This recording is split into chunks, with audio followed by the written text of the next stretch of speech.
Okay, we've got a lot of good things to talk about today. Um, we have a lot of good tweets out there, and oh wow, I got woken up yesterday morning by a friend of mine who said, "Read the New York Times article about Ray Dalio." Boy, that was so much fun. That book, it's coming out. I'm going to watch. I'm going to read that book. I can't wait. I agree with a lot of that. He's been very hard to understand over the years, and it's very murky what they do. They don't have a lot of specifics, and and then of course the author wrote the article in the New York Times. He gave us a little tidbit that maybe it has something to do with trend following, and that was kind of fun. Very fun article, and I tweeted the hell out of that thing. Oh my god, almost as much as I tweeted the segment on top traders with Niels and Richard. It was so much fun too. Um, really enjoyed that um, that episode with Rich, and Niels is here. Hopefully, we can get him to comment on some of the things that went on there and in their conversation. um, and I tweeted almost everything about that except the last part that I'm interested in talking about as well. At some point, you just gotta stop. Enough is enough. Um, Oleg, good morning. How are you? Hi, Jerry. Hi, Niels. I'm very glad to see you here, Niels. Hi, Richard. Hi, Alp. Hi, Debonair. Hi, Absolute. Hi, Marcel. Hi, I see the second Marcel also here, two Marcels here today. Okay, so I'm very happy to be here. And this Monday, I was thinking that why it's Monday, why it's not Friday. I'm so happy on Fridays. Why it's only Monday. So, and I will be waiting all week, and every day I'm waiting for our spaces. So, and I often remember how I was how I was listening one of the episodes of Systematic Investor podcast in late December, maybe 28th of December of 2019. And Jay was talking about exit rules. And I was sitting on a bench near the sea in Novorossiysk. And I remember that it was maybe cold wind, uh, wind from the sea. And I remember I opened, it was evening, I opened immediately the chart and I thought, how wonderful it is, how great this trend following is. And it's fantastic. And I think a lot about trend following maybe every day. And always every day I think how fantastic this philosophy is and how wonderful it is and how deep it is. So I'm really very happy to be here. So, and I remember that this series, it was 2019, 2000, in earlier 2020. They helped people to be prepared to crisis, 2020 crisis. In my particular situation, I understood that I must be more long term. I understood a lot of things listening this then, and I get prepared to March 2020, and I even had profit in March 2020. And so I'm really, it's fantastic. All this, what you do. So let's get started. Again, I'm very happy to be here to see you all here. Oh, thanks, Oleg. Thanks for warming us up as you do every Friday at 7 a.m. Eastern time. So tomorrow I'm off to no today I'm off to New York, and then a few days after that off to Australia to be with Moritz and Richard and Adam and the crew in Australia and my wife, of course, and we will have a big vacation planned, and then finally meet up in Sydney um, in a couple of weeks for our get together with our event with Moritz and Richard and me talking about trading and trend following in a restaurant with some potential clients and friends in Sydney. So I'm looking forward to all of that. A little intimidated to leave.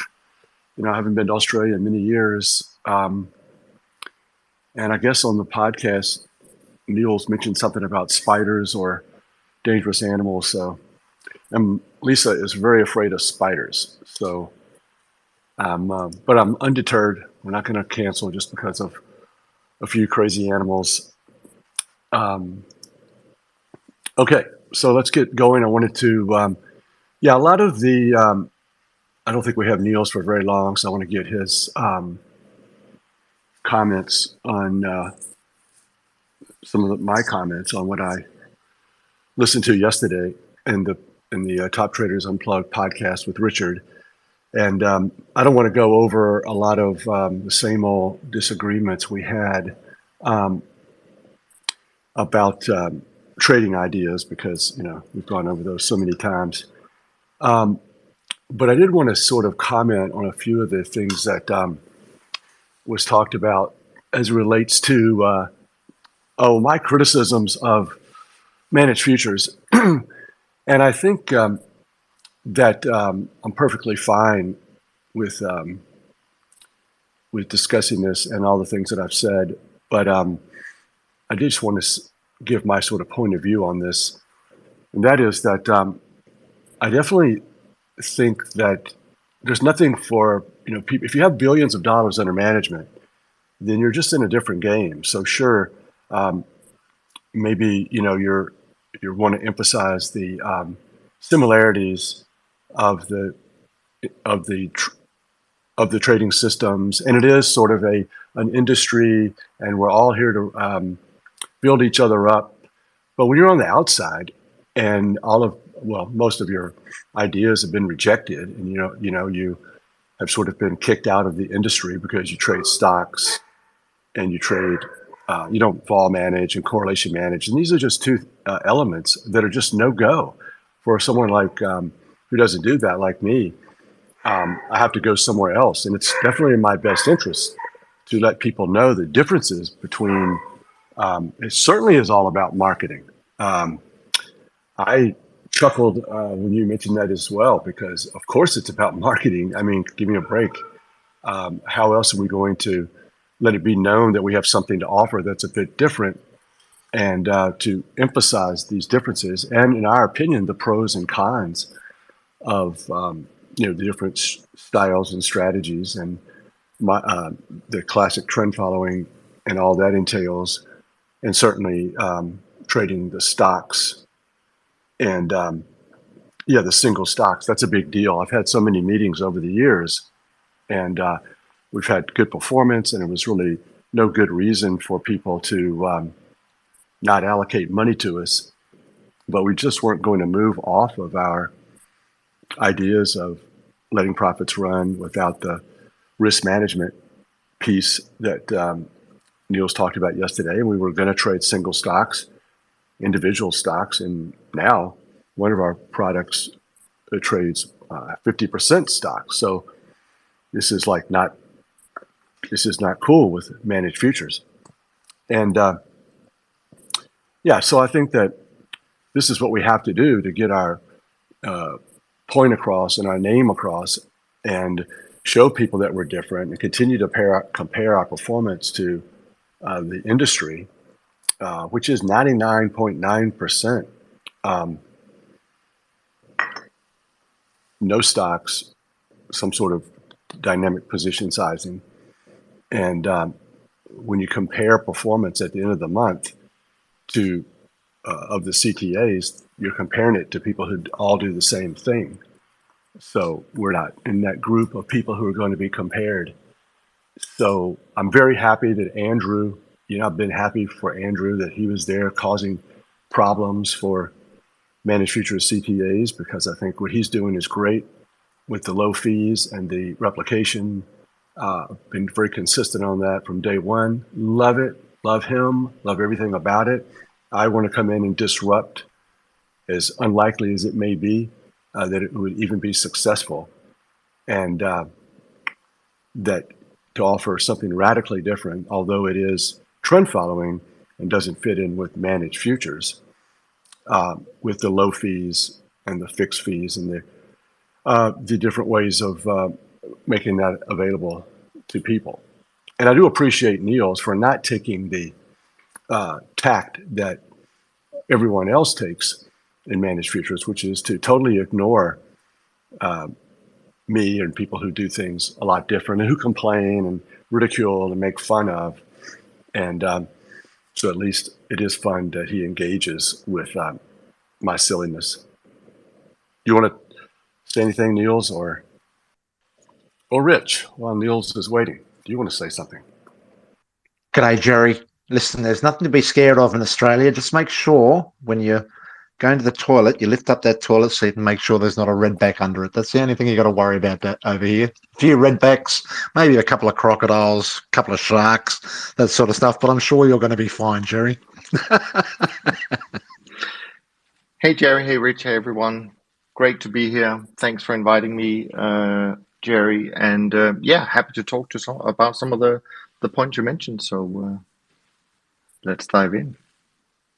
Oh yeah, well, okay. Yeah, I mean, I think we've got to do marketing. We've got to tell clients. I was surprised that you thought that we should not. I should not tell clients all the differences of our strategy. We should just let clients figure it out on their own.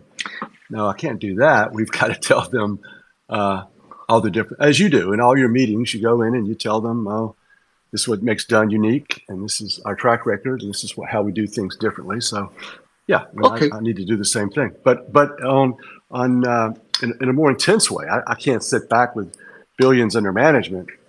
I've got to get up to hundreds of millions first. No, okay. So let me tackle that. So that's definitely a misunderstanding. Of course, you and everyone else, we have to tell the public how we're different. As much as we don't know about what other people are doing, we probably have a good idea. So I'm all for that. So that's a clear misunderstanding. What I'm trying to say, though, and this is not directed at you, um, but what I'm trying to say, and maybe it's just sort of how I see what's going on in the world, even outside our own industry, is just that just because you want to talk about how you're different and you want to talk about all the pros of your own product, I don't think it's necessary to talk negative about the other people. And I felt that that's kind of where this mismanaged comes from. And I was listening to, actually, no, I wasn't listening. I was skimming through the last transcript from your conversation with Mike, and I picked up something that I thought, well, maybe this is where it's coming from.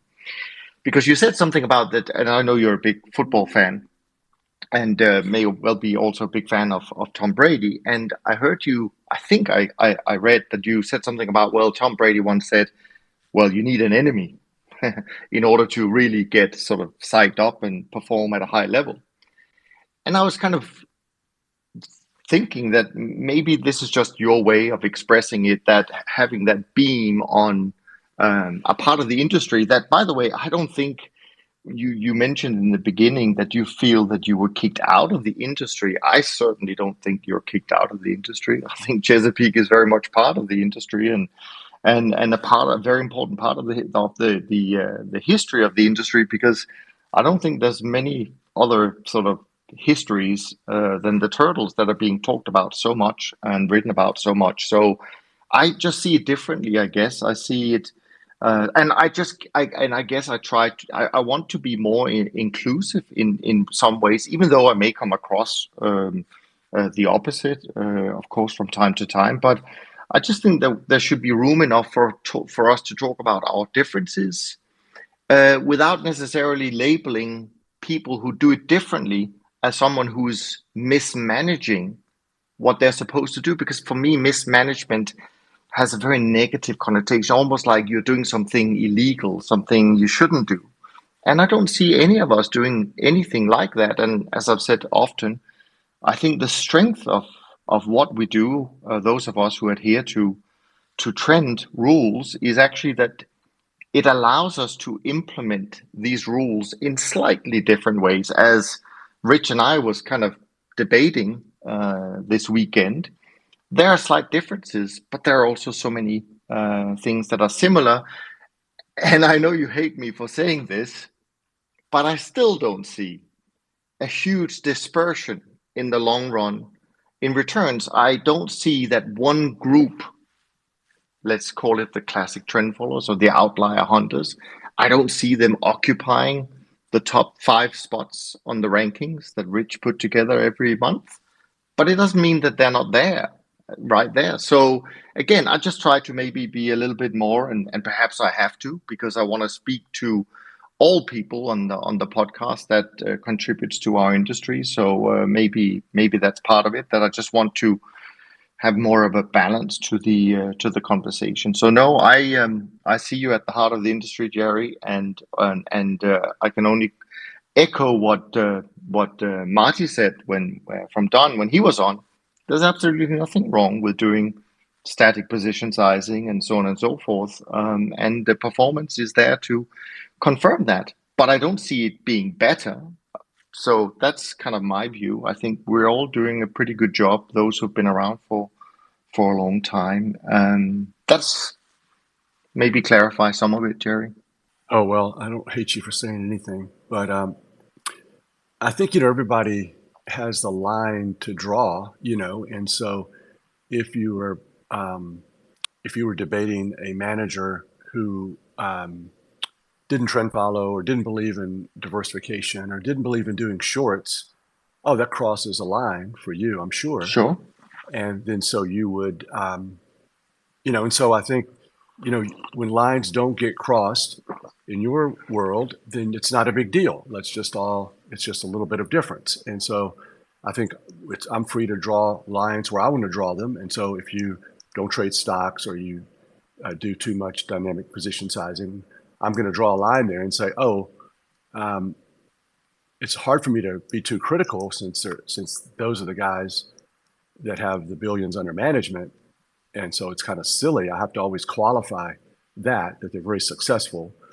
Yet I philosophically disagree. And that's all I can do. I mean, if I don't bring up stocks, if I don't bring up the lack of dynamic position sizing, then what else do I have? I'm not in the industry and managing money for, in a meaningful way because of those two issues or whatever, personality or something. It's not necessarily performance. But I think you should do that, Jerry. I think you should keep doing that. I just don't think we need to label everyone else as someone who's mismanaging something. Mismanagement for me has a negative connotation. And by the way, what's interesting to me. Well, this is something you want to harp on. And, no. We can move on from that. It's kind of funny. Yeah. It's kind of funny. It's just like Tim getting all upset about pure alpha being. Fee reduction being the purest form of alpha. It's just funny. Yeah, it's just funny. Sure. And Tim blew a gasket on that. And I do think though that it's funny and it is kind of funny, but it's irritating and that's good. I'm trying to get under your skin, everybody's skin. So like I said, and that's but fine. I do think it is. And that's fine. I do think it is a funny thing to say because it has a little bit of truth into it, in the sense that not trading equities is a major mistake in managed futures. You're never going to be industry is never going to be taken seriously until they trade stocks, and it's a way to make the product better and the clients better. And then you have Campbell come on your show, and then others as well. And the gentleman there who I like a lot, I love Campbell, of course.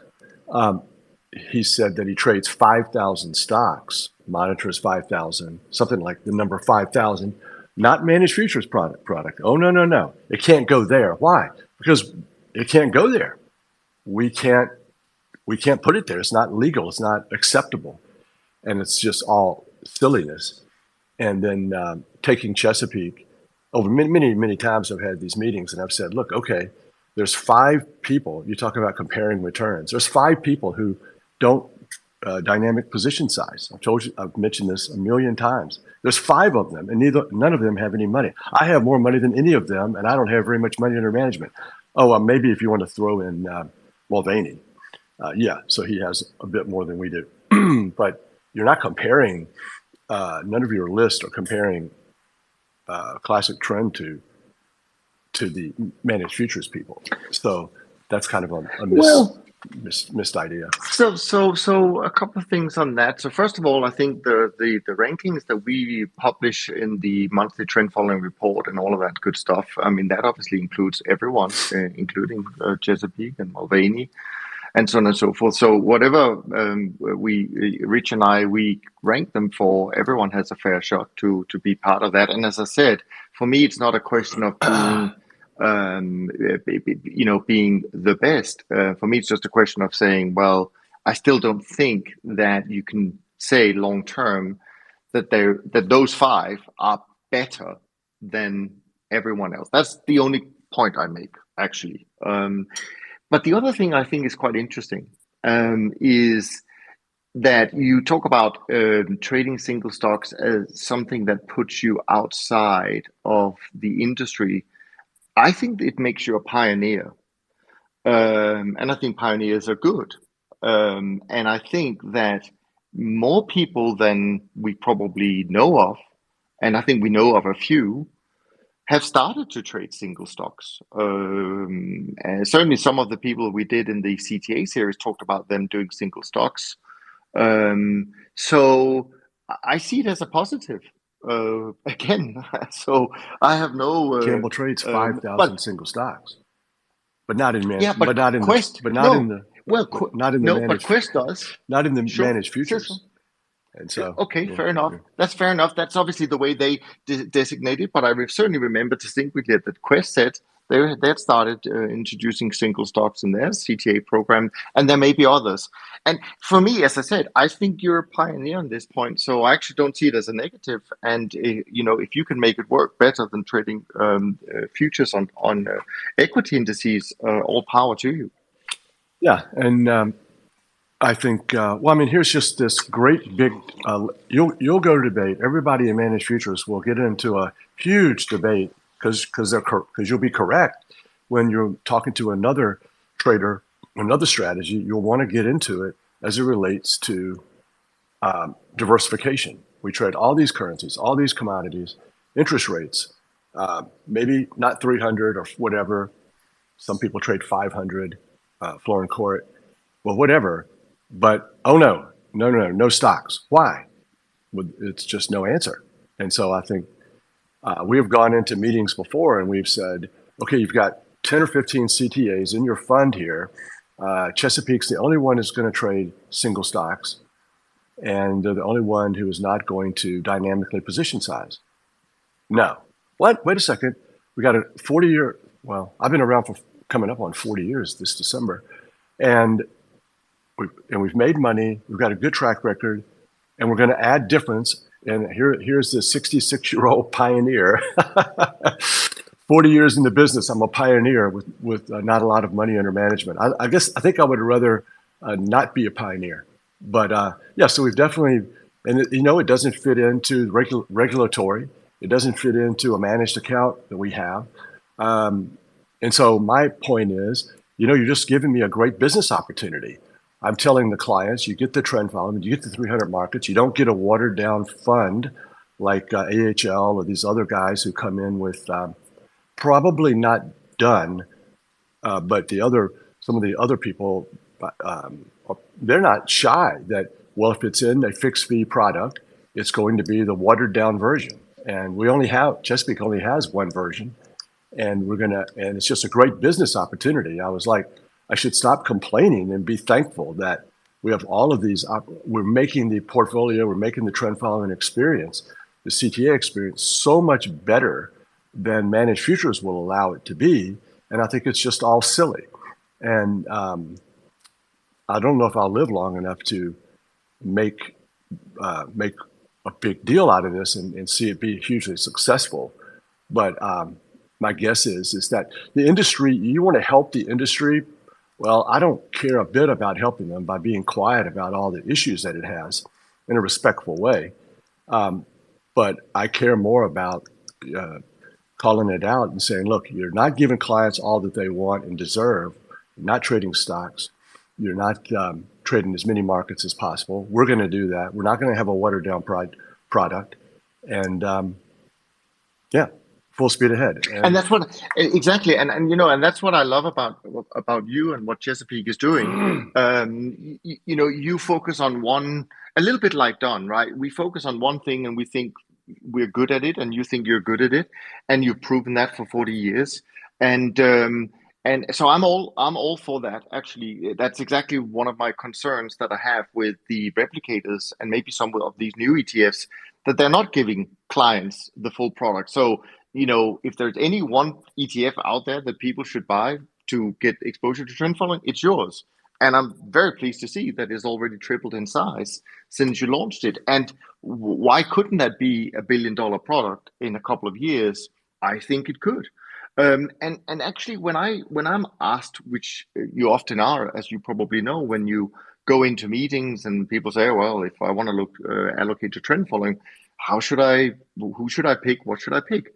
And for me, the answer is you need to pick managers that are structurally different. Don't get too bothered about whether they're using one kind of trend following or the other, or whether they use, 100-day breakout or 50-day over 100-day moving average. That's not the key. Look at something that is common sense and makes them different.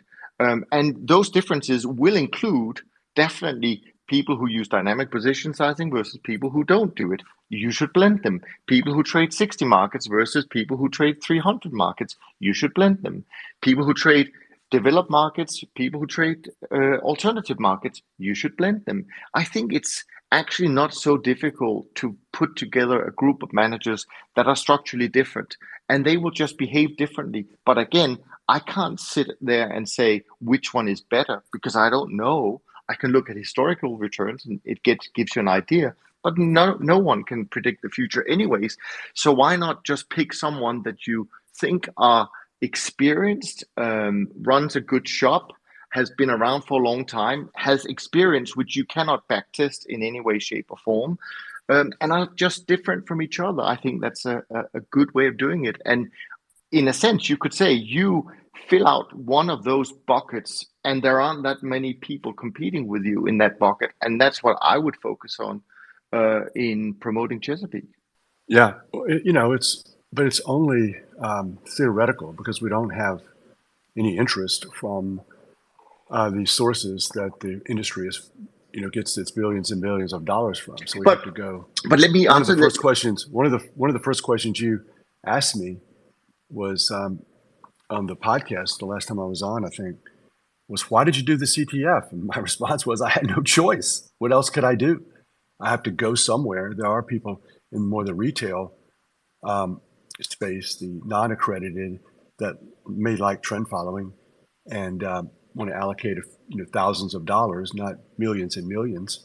And the good thing you have going for you, and this is just like, I never don't say this, and I'm not under any illusion, and I'm not trying to hold anything back. And that is that 99% of the people agree with you. I'm like in the 1%. So it's not like if you were to, if when I give my spiel to people, they don't agree. Vault management, dynamic position sizing is great. I don't want stocks. Indices are fine. My primary.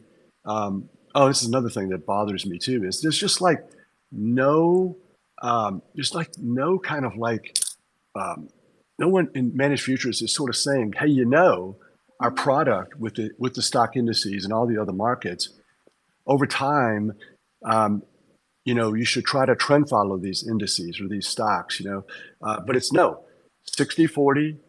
This is what they want from us. We're going to be a 5 or 10% allocation. We're not even going to advocate for ourselves. Trading, I got more criticism from CTAs and no backup from managed futures itself for trend following stocks. No, zero, because it doesn't fit with the marketing plan. We're happy. We're in this club. Jerry doesn't have any money, but we all have billions. And we get our billions by sucking up and agreeing with this philosophy. So the very people who love trend following, the trend followers, they don't advocate for themselves that they should have a material part of the portfolio, that adding 5 or 10% of CTAs to your traditional portfolio is crazy, is not nearly the optimal portfolio. I'm advocating stronger and harder for what we do than anyone because I have nothing to lose. That's the first rule of being an innovator is I got nothing to lose. When I had billions under management, I wasn't talking like this. No. I was fitting in with Morgan Stanley, Merrill Lynch, Smith Barney, public funds, charging 12% a year loads and keeping my mouth shut and collecting the fees. Yeah, no, absolutely. And I think, of course, and I'm sure the people listening to us today, they realize that your comments are not necessarily, pointed towards me, but actually more kind of some of the obstacles that you face. And I think what may surprise you a little bit is that, I've never worked for a, well, let's call them $5 billion plus company that has all of these things. You know, Don is very similar to Chesapeake in many ways. We have to fight for every dollar that we raise, and we are not part of that group of managers. And good for them. That's what they want to do. Who targets the big tickets from pension funds? And the question you could ask yourself is also, I mean, is that the market that you want to attract? Because fees are going to be low, and you're going to be very reliant, as many CTAs were back in the 80s, 90s, and early 2000s, of one or two big allocations, and if they go away, it shows up in the as a major headway later on. So no, I mean, I think, I mean, as you know, I think what you do is fantastic and pure trend, which is also something we truly believe in. We should all argue for. Yes, most of our competitors, you're right, will do this differently, and they will they will have arguments that maybe sits better with institutional investors. But hey, that's what they do. I don't necessarily see that as something I need to criticize. I think that's fine. But I'm going to stick to my story. I'm going to tell the Don story the way we see it, and why we think where we think we're different. And if people like that, just like if the people like the Chesapeake story, which they should, they will find their way to you and to us. And I think that's just how it's always been in the 30 plus years that I've been in this industry. I don't see it changing. Maybe that's also a part of this human behavior that we're involved in from a trading point of view. That's just also how it shows up from an investor point of view, and they're perfectly entitled to dismiss some of the ideas that we bring forward. But in the end, it's going to show up in the numbers. And if our numbers are more interesting over time, I think it'll be harder and harder to ignore. And by the way, a lot of these, I guess, consultants that control a lot of the flows, um, you could ask yourself, is that at some point, because it's impossible to get rated by them if you're not part of the top 10, 15 in terms of AUM. That's just my view. I have nothing to back it up other than that's kind of how I see it.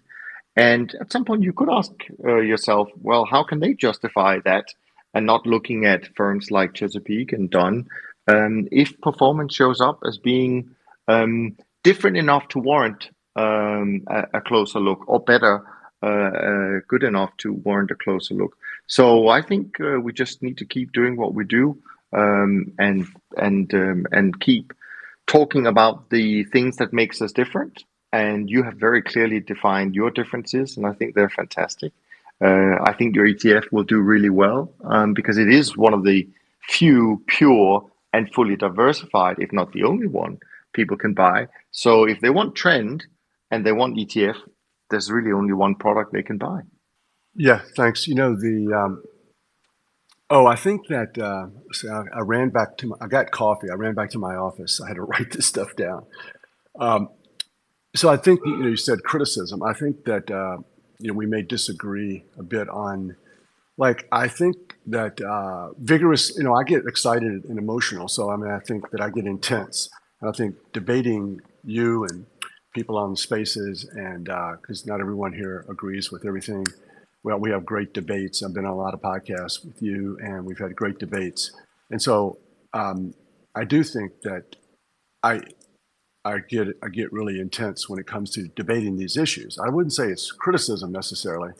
Um, so I think we just have different opinions on is that criticism or is that just vigorous debate? Sure. I'm not Cliff Asness. I don't really like torch people who ask me a question on Twitter, but and I don't even want to. I get nasty and petty on Twitter maybe or in these debates, but I don't really like to torch people. And this Now, is also what makes you but different, I Jerry. will say I will say that there is CTAs out there from Europe. I've mentioned this on the podcast. I probably haven't said their name. It's pretty obvious. I get really heated when this one guy posts things, and he just can't stop himself. He can't stop criticizing the turtles. He can't stop making fun of them and using it as marketing to say. And when we came into the business, we added computers and quants and technology and physicists and math and the turtles. So that guy, I'm going to criticize him because he is a jerk and he's telling people things that are not true. One of the things you said too is the numbers back it up. See, that's my complaint. They don't back it up. This is what this whole conversation is about. It's when the numbers don't back it up. Okay, I'm sitting in there with these people with billions of dollars under management, with a bunch of CTAs in their fund, and then I say, look at our track record. Yes, looks good, and we're different. No dynamic position sizing and single stocks. No, but the numbers back it up. Well, whatever, but no, you're not going to be part of our little group. All right, okay, if you say so, then I'm going to have to do an ETF. I'm going to have to make sure everyone knows continuously, consistently, all the time, as often as possible, because that's what Andrew does. He keeps saying and then another thing too is this whole. I thought about this the other day. It was such an obvious comeback, and I've never come back with it, and that is to sort of paraphrase what you're saying. I don't see much difference between the dynamic position sizing and the classic. Well, that's kind of an indictment on managed futures that with the higher fees and the computers and the quants and the physicists and the scientists, that you can't see a big difference between classic. Oh my God, then that's a great business opportunity for us where just like the S&P, I see what we do is beta. I mean, it's enhanced beta. It's wonderful beta because it's 300 markets. It's a pain in our ass to trade 300 markets and 150 equities and give people all this stuff. But just like beta, just like the index, it's hard to beat, and it has lower fees, and people have a difficult time doing better than it. And I think that's our business plan. Is unfortunately we've just got to charge these low fees and have reasonably good performance, just like Andrew. He's doing it a little bit different way. But yeah, it's really not a good thing for managed futures to say, oh, when I look at the performance each month, all of the people who charge the most fees and have the most personnel and the thousands of employees, I don't see much difference. Now, you wanted to word it the opposite way. I don't see much difference. I don't see all these classic guys saying how wonderful they are. I don't see them being any better than us. But it's really the other way to word it. That's really the indictment and something that is an opportunity for me. I agree with that. And what's really interesting to me is that smaller firms like yours, like Don, like Paul, that we compete so well with the big firms, right? Um, and so I think that it's human. The thing is, it comes down to the fact that people perceive career risk in choosing a small name, and that's just not going to change. And as you rightly said, back in the 90s when I worked for you, we were enjoying the opposite because back then we were among the biggest in the industry. So we would get credit the other way, and smaller firms couldn't work with the Dean Witters and the Merrill Lynches and all of that. So it goes both ways. That's just how it is. You're popular, 1 year, and you can become unpopular if you either have a really bad year, or if you lose a lot of AUM. I don't think there's anything unusual about that in our industry. But I also agree with you that the returns, that we have all this evidence, yet it doesn't mean that best performing funds gets all the all the money. So yeah, I don't think we're going to change that, Jerry. But I think we can continue to voice where we think we're different, and where we add value. I think at the end of the day, that's probably what we should do. Just focus on where we add value, and maybe just to run some comparisons. You could easily run some comparisons and show if your systems were trading single stocks versus equity indices, and how that actually improves your performance. I think this would be a very compelling argument in a meeting with someone who may not have a manager in there that uses single stocks. But every time you do something different, we know that it's not easy to compel people to they would rather lose money in a conventional way than in an unconventional way. So it's tough, but I think actually we are more in the same boat than a lot of people would know, because there is definitely this part of the industry, the top 10 or top 20 managers in terms of AUM. But I also think they all suffer from a lot of investor concentration, frankly, at low fees. And as you know, I'm not a big believer in giving our alpha away for a flat fee. That's one part where we disagree. But I understand why you do it, and I'm sure you understand why Don is doing it. So yeah, I think, but it should give us everyone room to grow over time, and we should embrace our differences, even though big investors probably don't want that and will pick managers that are more similar.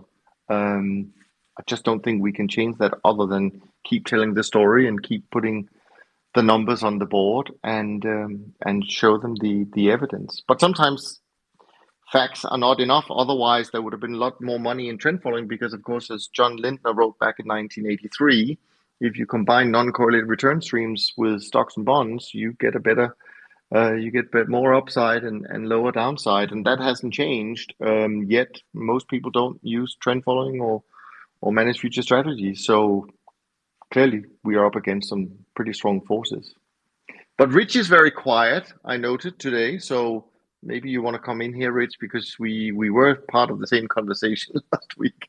No, we were, Niels. It's look, I just love the chat you're having with Jerry. Look, I just sense this huge frustration, and personally, I think the frustration is that there's the process of trend following, and then there's the business of trend following. And I think the likes of Jerry and the classic and that sort of area, they haven't invested the millions in institutionalizing the product. In other words, in a way, I feel that a lot of the major CTAs with billions under management, they're the ones that, in my sort of naive speak, I think they've sold their soul to the devil. What they've done is they're really in with the institutional crowd. They attend, they know how to work with allocators. They know how to, blend their product with traditional portfolios. They've got, research teams that at a whim can change their product offering to sort of integrate within what the institutional pension funds all want.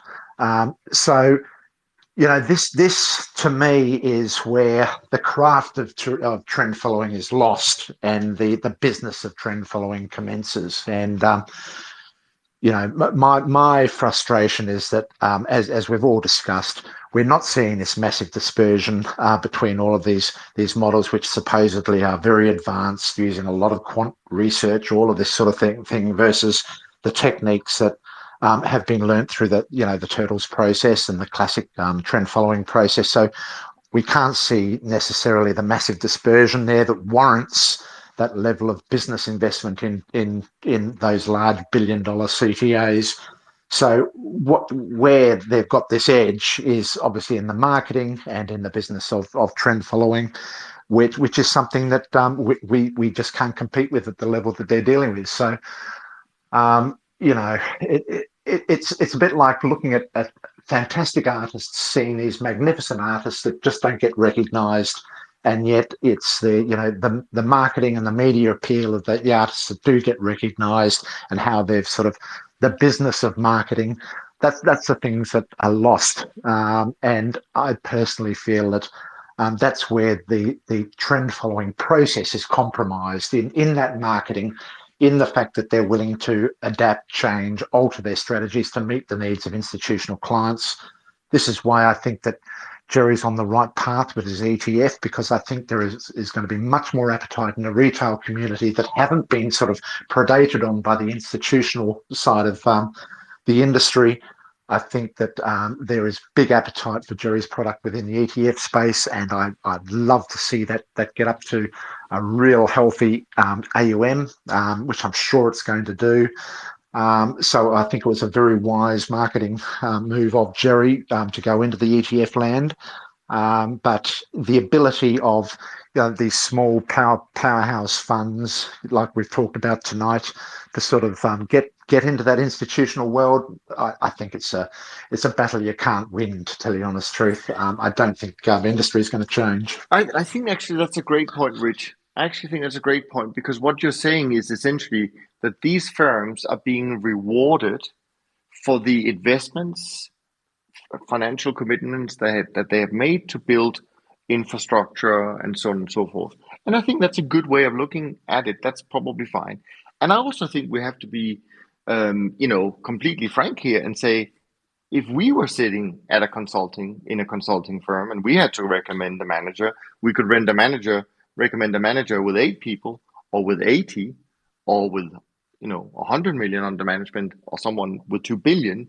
Who would we, and let's just say performance was reasonably similar, who would you pick? Of course, you're going to go with the safe choice. That's just human nature. But I actually think you're absolutely spot on when you say that a lot of that is overcome by the product packaging. So what you've done, Jerry, in putting your commitment, your money at work, and made that commitment and structured it through an ETF, I think that's brilliant. And I think it will overcome a lot of these other challenges. I see it a little bit the same in the UCITS space. The UCITS funds in Europe that has the biggest AUM are not necessarily the biggest firms. And and I think exactly the same. Take Andrew. They're like 8 people or whatever it is. They are one of the biggest in the CTA ETF space, and I'm sure Chesapeake will be the same with the new one. So I think that's a super smart way of overcoming some of it, and that's really what business is all about: finding ways to overcome some of the things where you may not compete so well, just like Volvo did when they invented their own category and could be number one in whatever safety of cars, etc. Jerry, you're doing exactly the same in the fully diversified ETF space. Well, there's only one, so you're the leader. You're the pioneer. Yeah, but let's don't get away from what started all of this, which is that in some ways, Jerry is too critical. He's not with the gang. Go along, get along. That's coming from people who have billions of dollars. Look, whatever you think about Dunn is fine, but I see Dunn is billions of dollars. They're managed futures. And okay, so you don't have as much as others, but whatever. But you're not in my category. You're in the managed futures category. I need to figure out a way. I'm going to tout, and I do on my Twitter page, and obviously in my rhetoric, I'm not managed futures. The only way for me to make headway is to seek a different path. I'm not managed futures, and it's my strategy that's being rejected. I've got a little bit of criticism going on. Oh, stop with the criticism. You're hurting our feelings. I have no money. I'm blackballed. I'm But Jerry, blackballed from the industry because I trade stocks and I don't use dynamic position sizing, and yet the performance is fine. It's just that no, you're not playing our game. You're not with us. And quit criticizing. What do you mean quit criticizing? You can call it criticism if you want, but it is just just for me to clarify here, Jerry, just for me to clarify, um, when the ETF gets to $1 billion, right, which it could go quickly, we've seen that with Andrew. Does that mean you then become part of the managed futures industry? I don't think it's possible. This is what I keep saying. I don't think it's possible to be part of managed futures if you trade stocks, because managed futures is a group of people. It is people who are gatekeepers, and it's institutions who bought into what managed futures is, which is futures only, uh, dynamic position sizing, a bit of trend following. And no, I would not fit into that. I would be systematic macro with stocks. Weird, but I'm never going to get money from managed futures until I won't get it from the people who allocate to managed futures now until every CTA through competition says, wow, we're not doing better with our volatility management. And we're really missing some great opportunities by not trading stocks. Of course they would. You would argue vigorously if someone says you don't need to trade commodities, and you would just say that's crazy. And then you would know at the end of the day, as you leave the stage, you would say, well, this guy doesn't even know what's coming, because there's going to be periods where commodities are going to do fantastic. And there's going to be periods where having 150 stocks on, long and short, is going to do much better than the more diversification, the more individual markets. It's going to do so much better than trading an index, just like you would never advocate trading the dollar index or a commodity index. And so this will only change when the pressure gets to be too much. So no, I don't want to. I need to chart a new path, which is not managed futures, which I put on my Twitter bio, as if that means anything. But and I think that just the last point I wanted to make is that it's just that these differences, they are differences, and they mean things to different people. And I think that just as you're fond of saying something about the golden rules of trend following, and we're all doing these golden rules, but I think we just have disagreements on what the golden rules are. For you and me, diversification is a given. Well, I'm a trend follower, but I don't diversify. No. You've crossed that line. I'm a trend follower, but I don't do shorts. No, we would both say no. That's no good. Well, I don't see a difference in our performance. Well, you're going to see one. I don't know if you see it yet, but you're going to see it. And then number 3, letting profits run. That's a given for Jerry Parker. That's a golden rule. Well, not for managed futures, because you can get out of an OJ trade a bunch of times and to smooth out the vol and the correlation. And so that's fine. It's just that throwing around golden rules, we don't all agree on golden rules, and you don't agree with golden rules. If someone told you golden rules, you could say, oh no, because that's your line. And so my line is letting profits run and maximum diversification. And so it's just, we all have different things that is acceptable, and no one's going to have a big vote to say, oh, Jerry's right, Niels is wrong, or vice versa. But saying we all have these golden rules and we all abide by them is not true. But we don't all agree with that.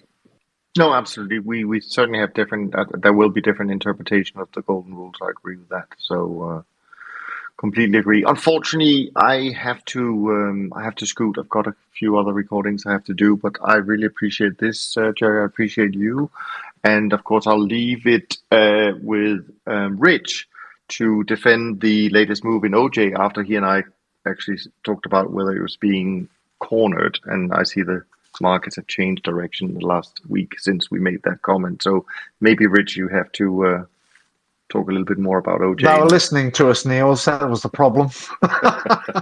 Oh, thanks for coming on, Niels. You're a great sport, and I really appreciate it.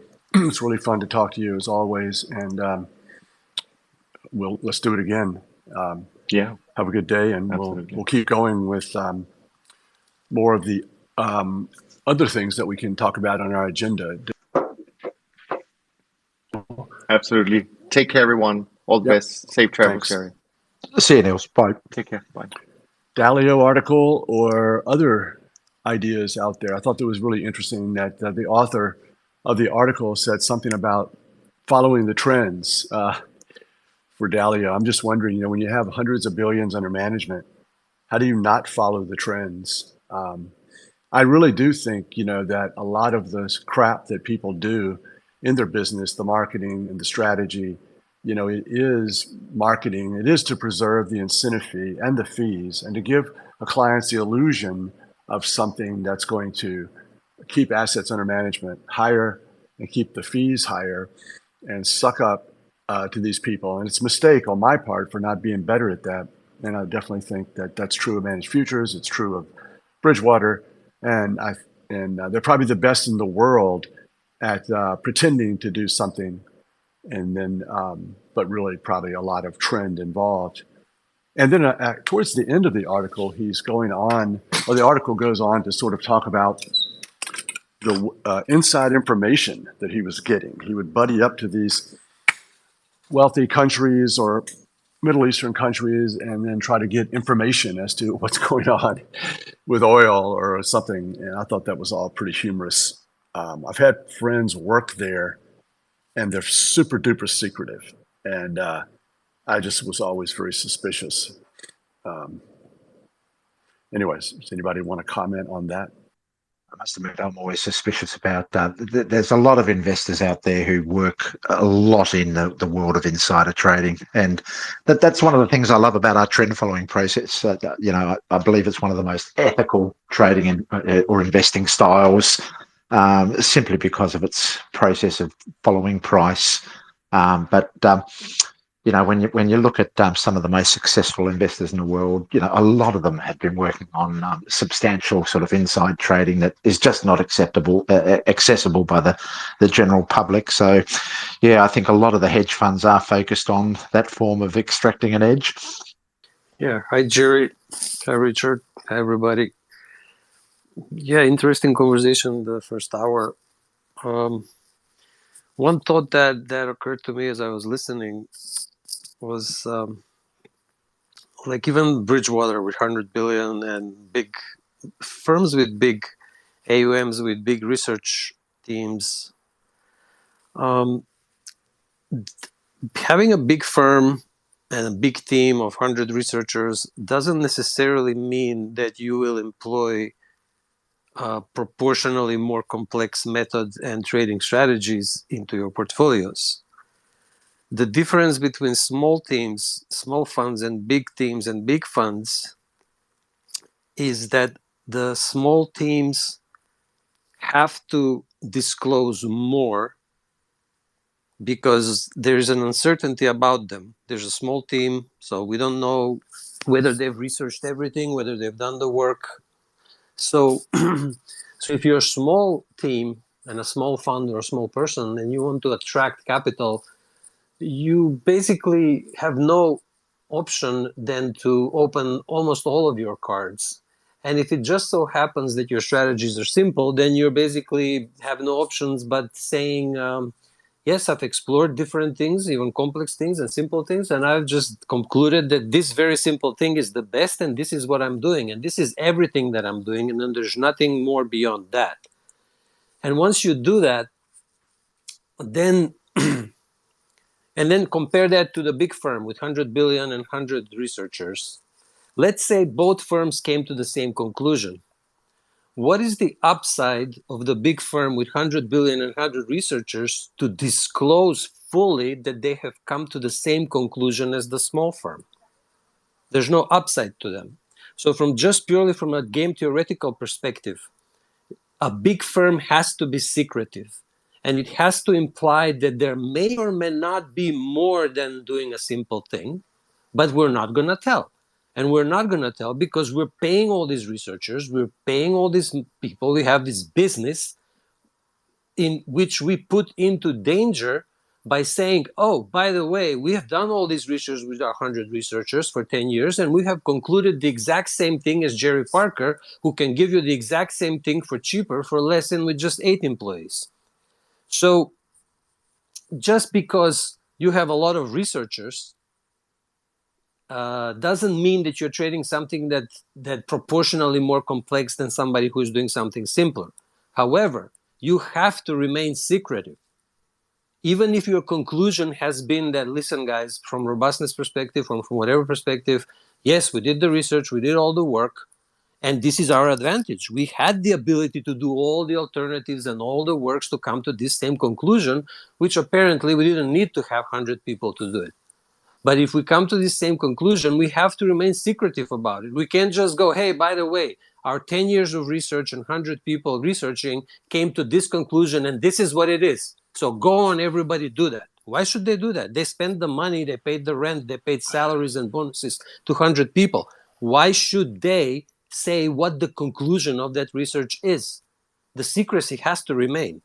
That's right, and that's why we have to define what we do as beta and just an index and try to beat it. It's and I think even with the S&P, it's so hard to beat, and yet there's probably still more money in active management at higher fees.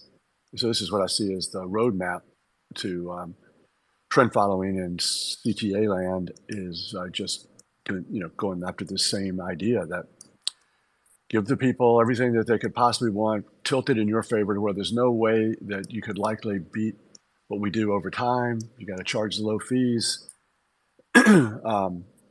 I guess there is a limit in some of the commodity markets, and mostly commodities that maybe if performance was really good, then you could raise fees somewhat due to capacity constraints and the fact that other managers charge so much more.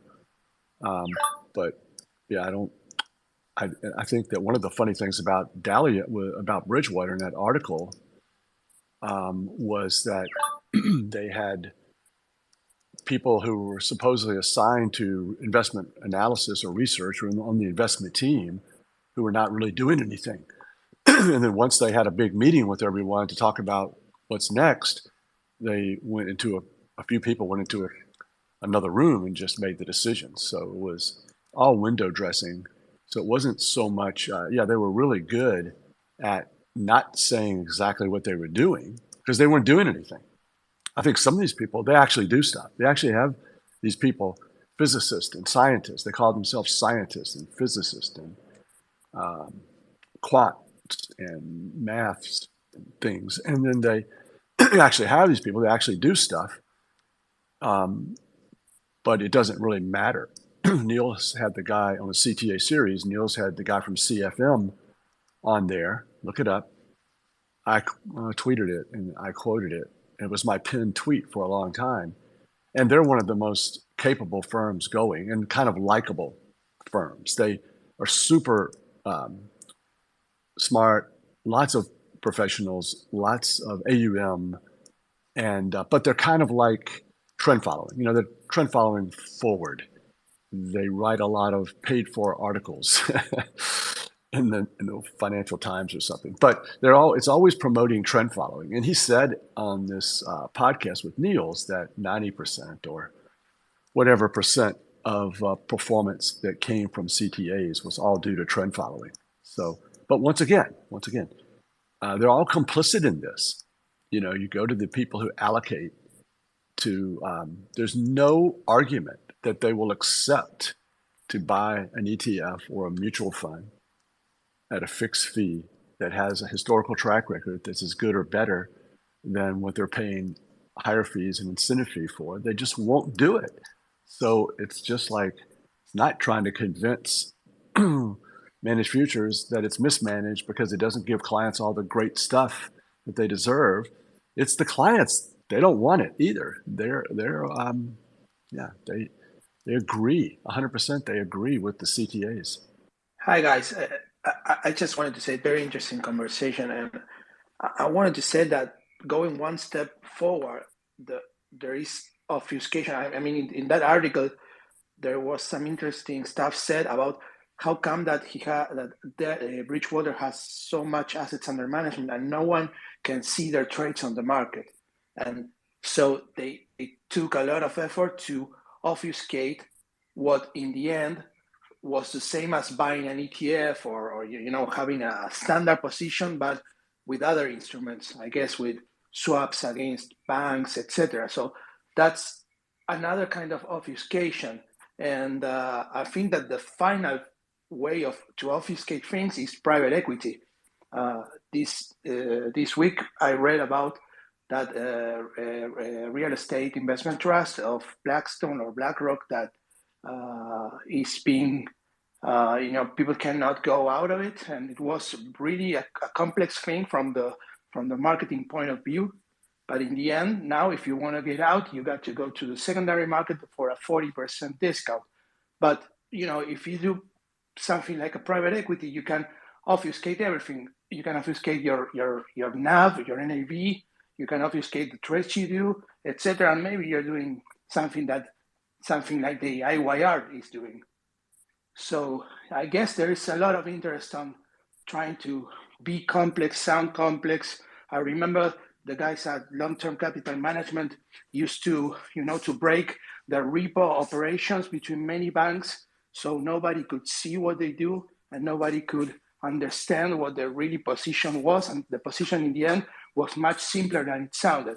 So I guess there will be always, as Absolute says, a great interest in sounding complex. And another thing is about the people who invest in big funds. Like they don't fire you from buying IBM. I remember like 10 years ago, I went to Sweden and I spoke with the guys at Lynx, and I asked them why they had so much assets under management. And one of the guys said something very sincere. I think that, at the time after the 2008 crisis, we were one of the few who had more than $1 billion under management. And I guess that was a criteria that many of the asset allocators put in their Excel worksheets. So I think there's a lot of truth also in that. Most people, have the tendency to invest in the biggest ones. Thanks. That's a good point. Our good friend, that's right. Good friend, Mike Harris. He brought an article to my attention this week that he basically says that one thing. Your big edge is luck and AUM. So it's kind of funny that sometimes that definitely works that way. Yeah, and it's really the client's fault because they're the ones forcing these people to. My God, certainly I can't educate any of these big CTAs. They've kind of know the research. They've done it themselves. They understand it inside and out. So it's not like I've uncovered something they can't figure out. So, but yeah, it's frustrating, and it's not ever going to change. I agree that I think Neil said that it's not going to change. These people are going to go away, and they're going to evolve, and it's going to become another type of industry. And the thing about American business or Western businesses is that one of the characteristics of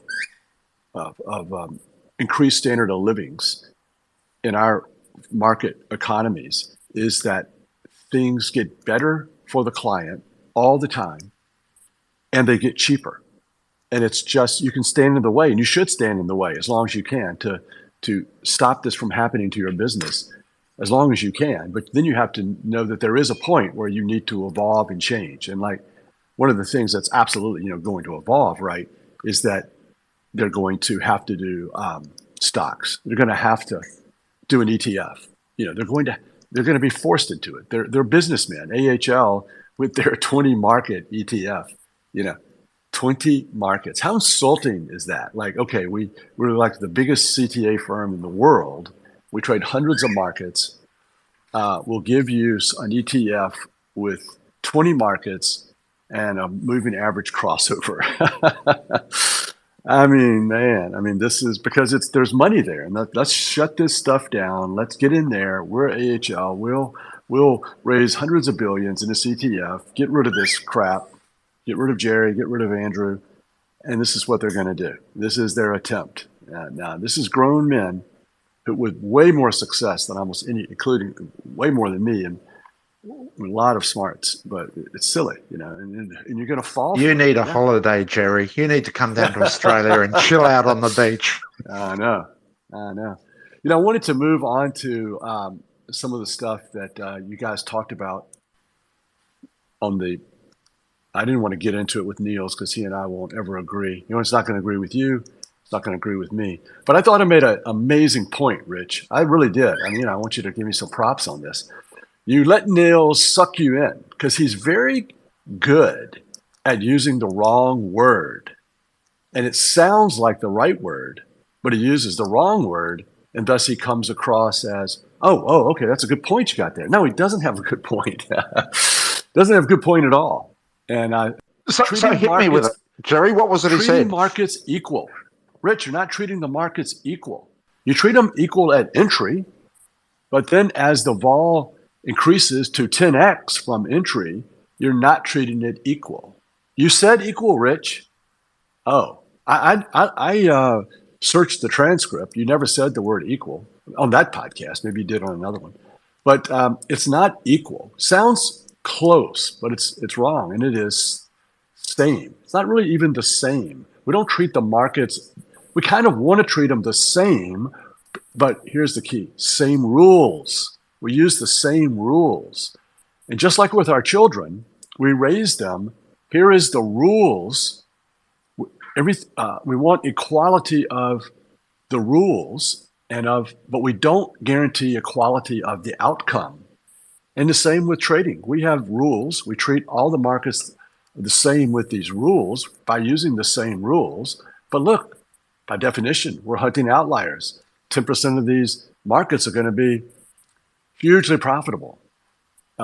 You're going to, by applying the same rules to these markets, some trends or some positions are going to dramatically increase in vol. Some will dramatically decrease in vol. Every characteristic of these markets is just like every characteristic of your child. They're all different. They're all going to behave differently, even though they're playing by the same rules.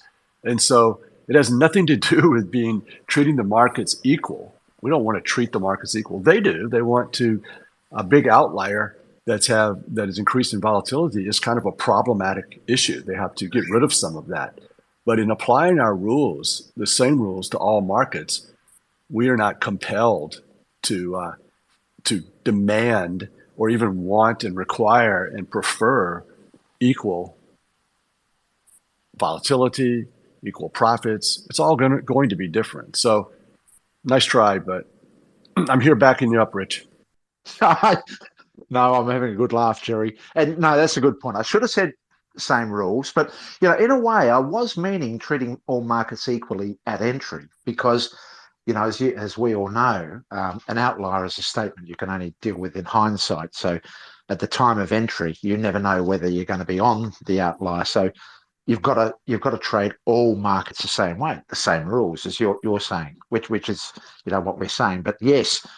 Our very sort of nature of targeting these outliers means that when we are riding an outlier, we fully commit to that outlier, and that does contribute a significant, sizable portion of the profits of our portfolio. We don't sort of we're not concerned about that. We're not sort of reallocating capital when we're on an outlier to something that isn't producing an outlier. We're committing to that outlier for the long haul with those same rules. So yeah, Jerry, very good points you make.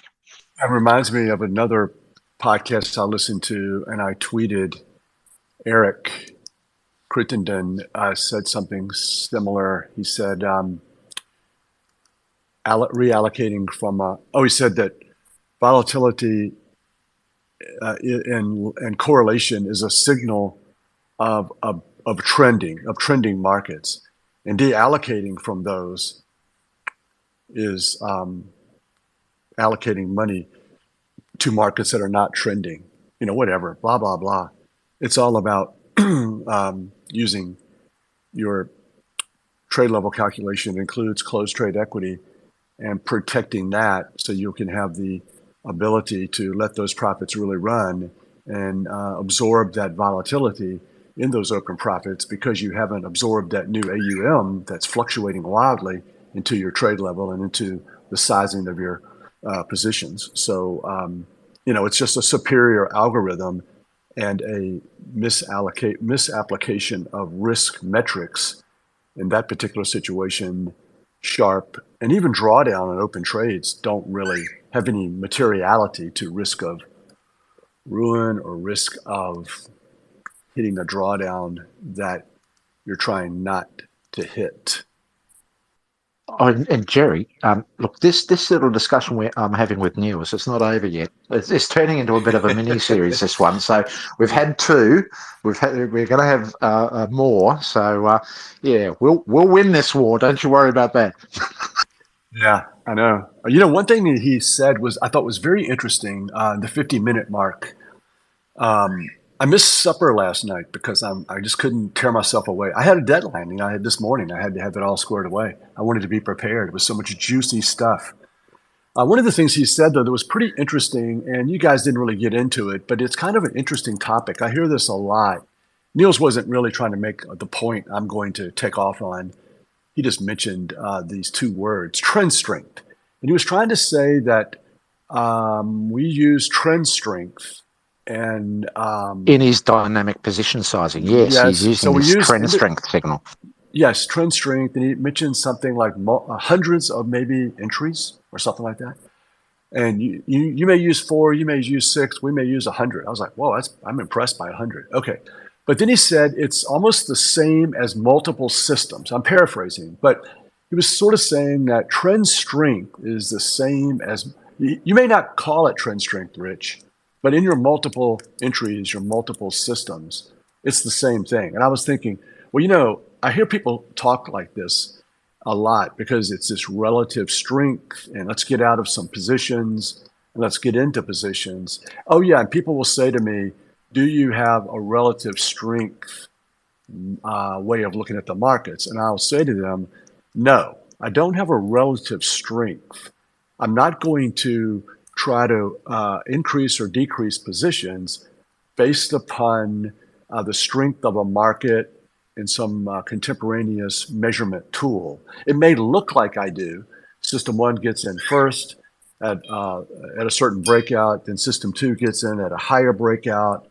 So it kind of looks like I am pyramiding or using signal strength, but I'm really not. And this is the point I wanted to make, it's more universal than what you guys talked about, is that we're just diversifying our entries and exits. And we're trading we're carving up the equity into quarters and trading 4 systems. They don't even know the other systems exist. And we're taking that trade. And sometimes, in my case, the breakout case, they all get in on the same day. And then because I'm following those rules, the 100-day breakout is the same as the 300-day breakout and everything in between. It can happen. And so it's not really me saying, hey, this market is strong, or this is an indication of future strength. As we've seen so many times, if a market closes limit up on its high, all-time highs, that means nothing. I mean, that's the strongest close I've seen in a market in forever, and yet that could absolutely be the peak. Following these systems is so boring, and it doesn't mean a thing. The market action any day doesn't mean one thing at all. The only thing you know about these markets is if you buy at this place and sell at that other place, you might make some money. The back test says, yeah, okay, cool. That is a positive system. Other than that, you know nothing. There's no other information. Trend strength means nothing. This market's stronger than the other. It might, more than likely, it's just going to turn around. All-time highs and OJ over and over and over. Limit up multiple times. That was the high. And that's just the way the markets are. There's no information in those moves at all, relative strength or not. It means nothing. These systems do not tell you anything that you should hang your hat on other than if you buy at this breakout, sell at the other breakout. Historically, it's made money. But I'm a big enemy of trend strength and relying upon that sort of stuff. And so I'm totally in the same boat as you, Jerry, because a lot of people say to me, oh, you trade 10 systems. So really you're trading a continuous signal system when you look at it that way. But I don't look at it that way because each of my systems is independently tested. They're independent in operation.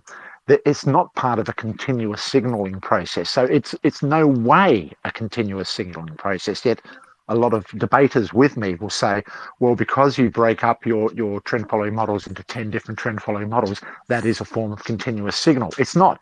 It's not for me.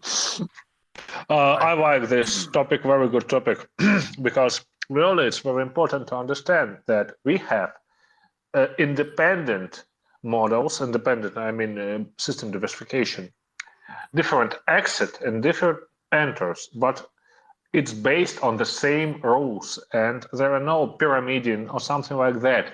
The same rules, our trade risk, our budget is overall.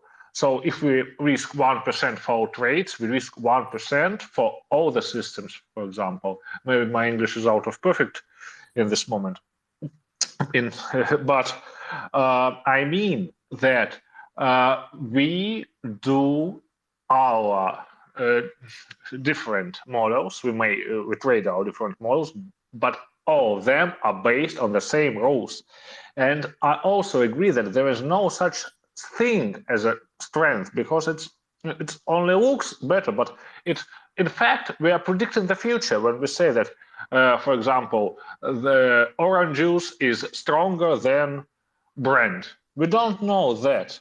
Yes, maybe today it looks so, but we don't know what will be tomorrow. So there is no sense, as I'm sure, there is no sense to apply some rules that include these ideas of strength. So, of course, only independent systems, independent exit and enters, so on and so forth, but not strength at all. I think it's kind of prediction, maybe. I don't like this. Guys, we talked about this before many times. So if you have 4 systems and they're all voting in a certain direction, that is telling you that you statistically should have 4 times the position if only one system voted in that direction and the other 3 were silent. So if you have 4 separate systems, like you say, models or parameter sets, that are all voting for a certain position, and they all each have a statistical edge on their own, by default, that market has relative strength over markets which only one system or 0 system vote in a certain direction. So, mathematically, statistically, from every standpoint, the relative strength argument that quants are talking, there's no difference between what you're discussing here and what some quant system may have in terms of relative strength. If he has, I have a quant system which says now I should be 100% long crude oil versus 25% long crude oil, or 50% or 75%, the outcome is the same. If 2 systems out of 4 vote long and you're 50% long crude oil from your maximum possible position, that's a relative strength bet. So currently now, my statistics and my backtest, my mathematics have told me that I should only be 50% long in crude oil from my maximum position. If all 4 systems are voting be long, you're 100% long crude oil. And you're in all 4 of them because they're all statistically significant and each of them contribute towards that relative strength. The relative strength doesn't mean how it looks on a chart, like, if there's a exhaustion top like orange juice, or it looks great, it's strong. Orange juice is the strongest market over the last 1 month, 3 months, or 1 year. That relative strength has nothing to do with how the price move or the performance of that market has been over the last whatever window of time is. That's not the relative strength that quants are talking about. The relative strength is the relative strength of signals. And even though you're a classical trend follower, whenever you trade more than one model or parameter set, you are implicitly trading relative strength. And it's quantifiable. So I don't know why we have to argue. This is pure nomenclature and definitions. Well, I don't really know what you mean by relative strength, but I will say that the whether it's all four of my breakout systems get in on at the same price, or if they don't, they sort of spread themselves out a bit. Each one of those four systems has basically the same expectation per trade. The fourth one that got in the latest, it still has about the same expected return as the one that got in first. Now, the one thing, and I've said this many times too, the one thing that we did prove, it's easy to prove, is that if the system one got in first and system four gets in last, when system four finally gets in, let's say that system one has 4 ATR profit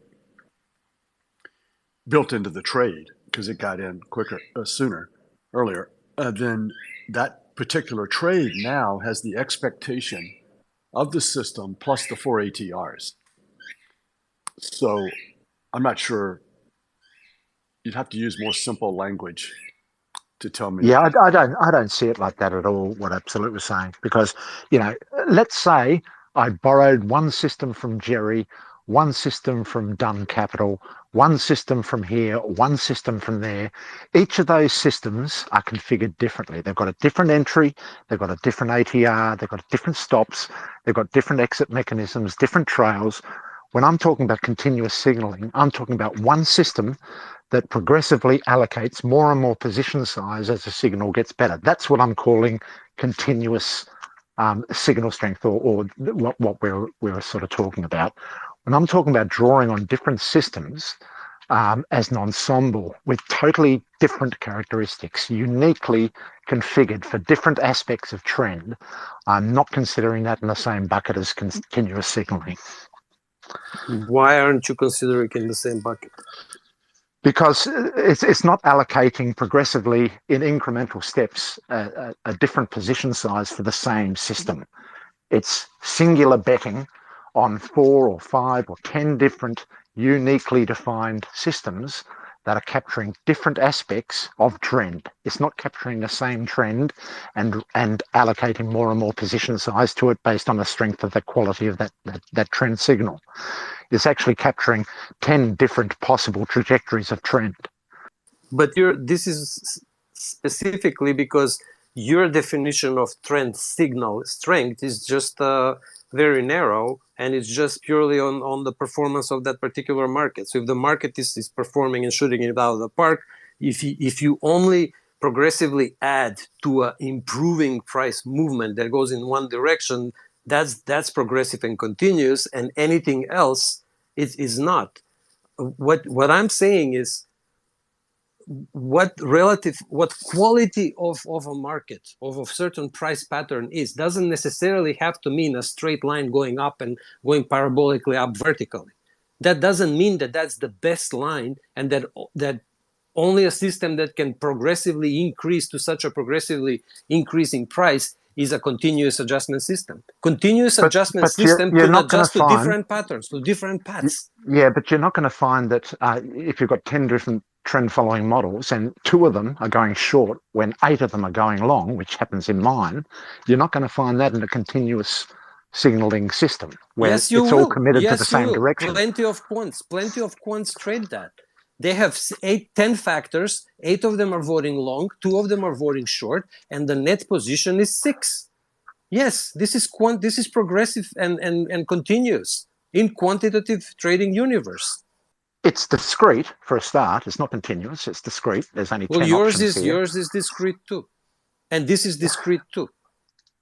Yeah, well, I think we could probably differ in opinion here.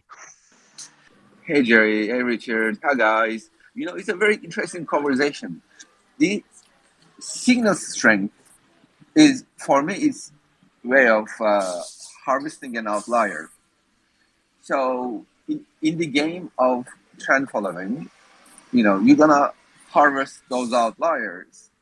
And there are many ways to skin the cats, and this is signal strength is just another jargon for outlier harvesting. You can do it in a continuous fashion. You can do it in a discrete fashion. You can do it this way or that way. But the message is you're gonna juice that outlier in some shape or form, to be able to make a dent into your account equity. I think that's the message here. And people who are discussing the jargon is just is everyone has a definition of outlier harvesting. That's what I hear when people are talking about trend signal. How am I going to harvest this outlier to be able to make a dent of it? Now, with the conversation with the Niels was very interesting, and I find that first of all, as a person, as a trader, there is a sort of a contentment within me, to trade the trends, to play the game. Okay. So I think that's how this thing starts. Are you happy from what you're doing? Are you content? Are you fulfilled from what you're doing day in and day out? So it all starts from there. And then there are short-term objectives, there are medium-term objectives, and there are long-term objectives. Okay. So basically, these objectives, the short-term, the medium-term, and the long-term objectives, and the building up a business is a different than building up a product. Okay. So you could be a great, you could end up with a great trading system, but this doesn't mean that you're going to have a great business. The business is the whole package. Okay.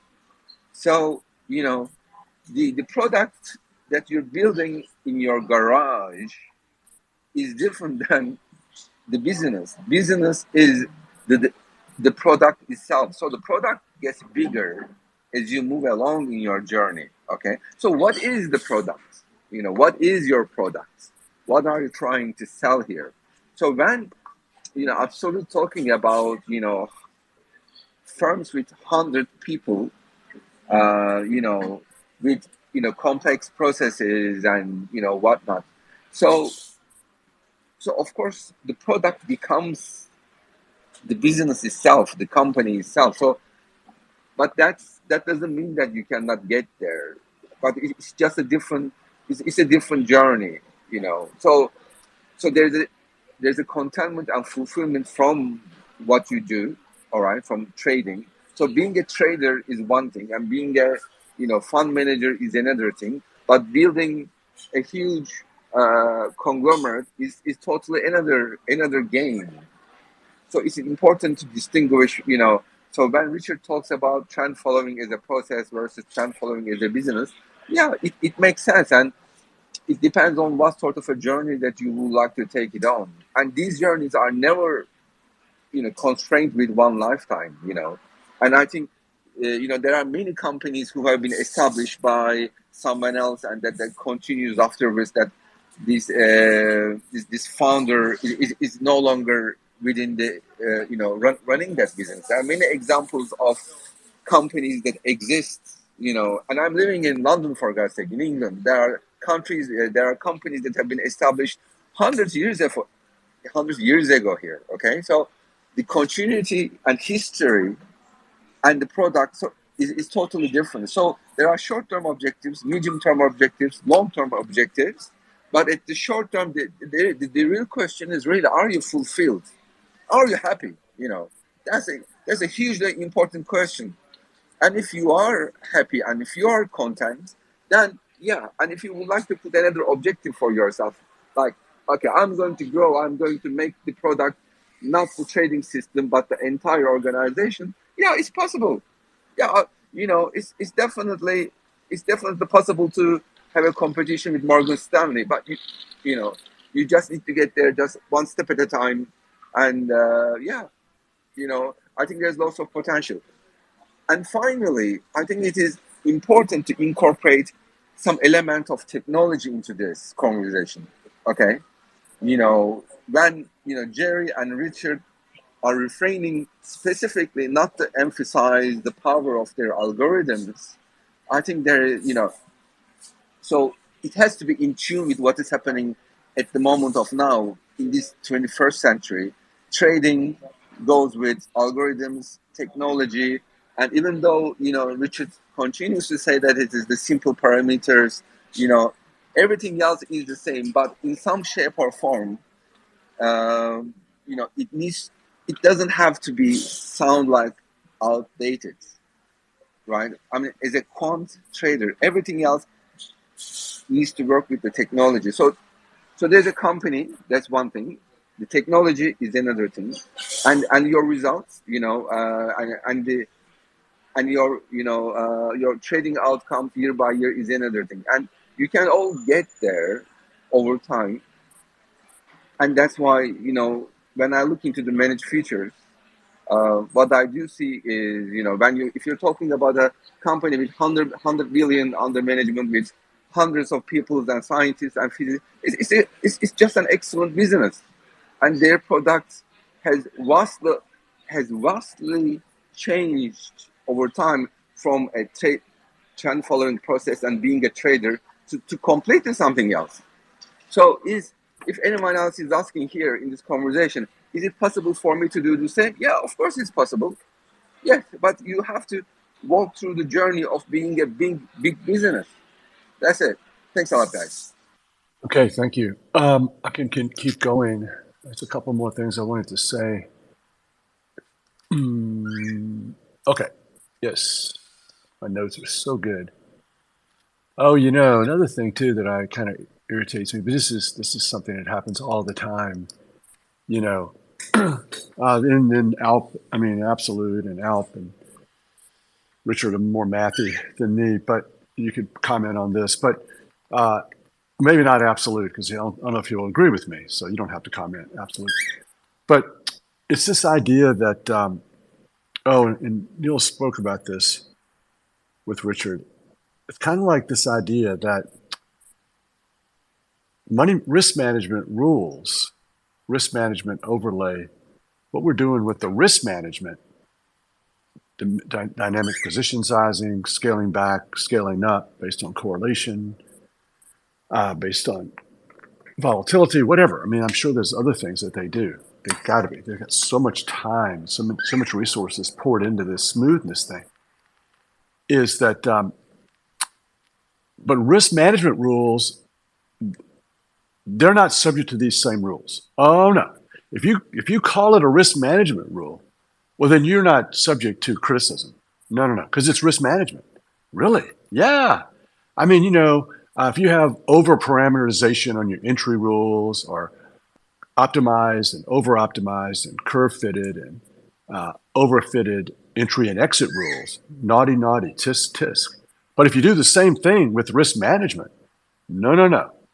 That is not the same thing. That has a special category. And he goes on to say, we do more trades than we could do way more trades than classic trend following. So our sample size is really high.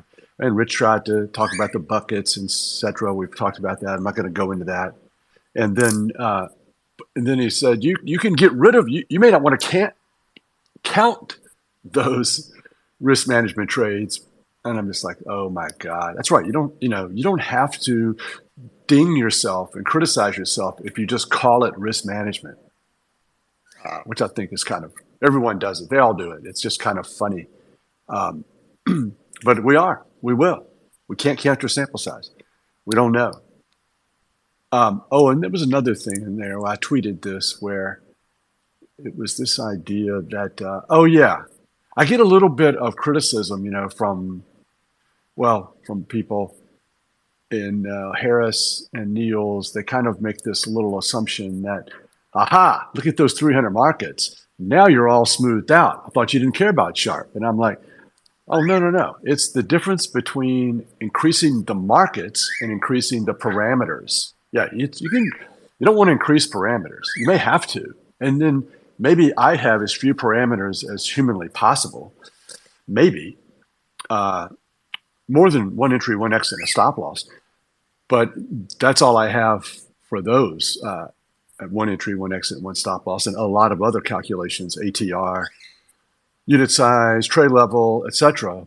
But increasing markets, there's no cost to that. Oh no, increase as many as you want. The worst it can do is it doesn't really matter. No one's ever going to say, all he's going to say is you don't need to trade more than 20 or 50 or 60. Not true if you're hunting outliers, letting profits run. Not true if you acknowledge that heating oil can double in price while crude sort of sits there. Silver can double. Well, silver had a huge move in 87 and gold kind of sat there. And that these markets that are highly, if you acknowledge that, then, you're kind of, and you're letting profits run and you're hunting outliers, then the correlation is going to be kind of irrelevant sometimes as it relates to missing an outlier or capturing that outlier. But yeah, that's the kind of key, is that it's safe to get that stability and that lack of volatility from adding markets, but it's less safe to do it with more and more parameters. Just going back to your comment about the equity curve and vol management and stuff like that. I was listening to an episode that Mr. Bergen did. I think it was on Top Traders, and he was talking about that they had, and I think this was like 2 or 3 years ago. And he was saying that they had implemented a system where they weren't trading volatility, but they were trading the volatility of volatility. And I wonder if a system like that could also help smooth out the equity curve, because if I understand correctly, trends really arise whenever volatility goes up, right? And I just I wonder, whenever volatility is low, and I'm assuming that's an environment that's a bit tougher for trend. I wonder if this volatility system that they have kind of helps smooth out their equity curve. You got volatility adjusting, but maybe this volatility trading system is also helping assist like the equity curve. Yeah, I think that's why they do it. Volatility of volatility. I don't even understand volatility. Now I definitely don't understand the volatility of volatility. That's pretty funny. I will say that you, I mean, I may be wrong about this, but just initially I thought I think you had it a little bit backwards. I think it's the trends that create, when you start having these trends, then you start having the volatility. I don't think the volatility creates the trend. I think it's the trends that create the volatility, if that even matters. But yeah, I mean, the juicy trades for CTA trend following, at least, I think it is. I'm in the 1% who doesn't do it the way it should be done with the managed futures people. And that is, you have this really dead market that's chopped around for a while, building this base, false breakouts. The ATR gets really, really tiny and small. And so when it hits the breakout again after multiple losses, everyone's sick of this market. They're tired of it. They're tired of losing money. They kick it out or they avoid the trade. And then we put it back on Coco for the 100th time.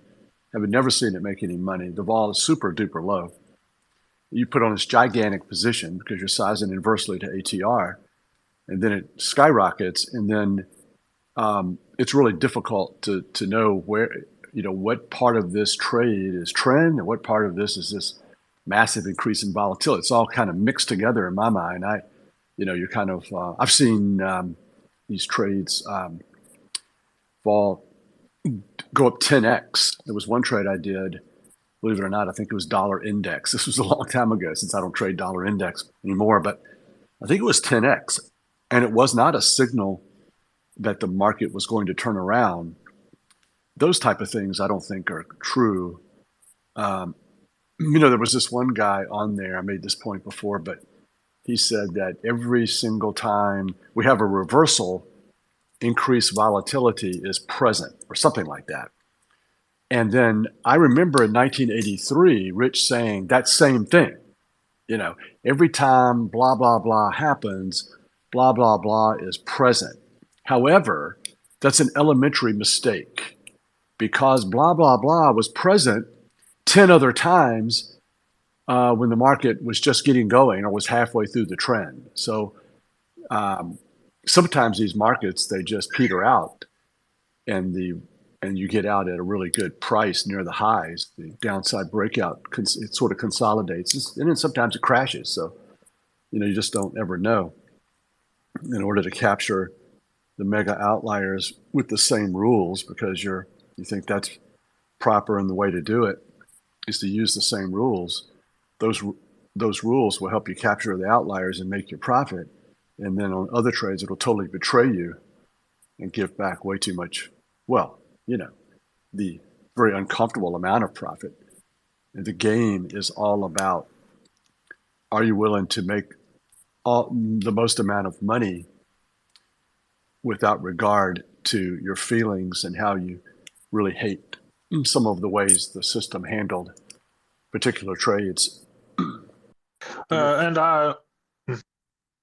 I'm sure that when we increase our parameters, we can make our system more fragile, and we don't know what the future will bring to us, what the regime will be, and this this probability of being fragile or being in the bad situation increases with increasing a lot of parameters. And backtest can do nothing with this, I think. But when we increase markets, we do our system more productive.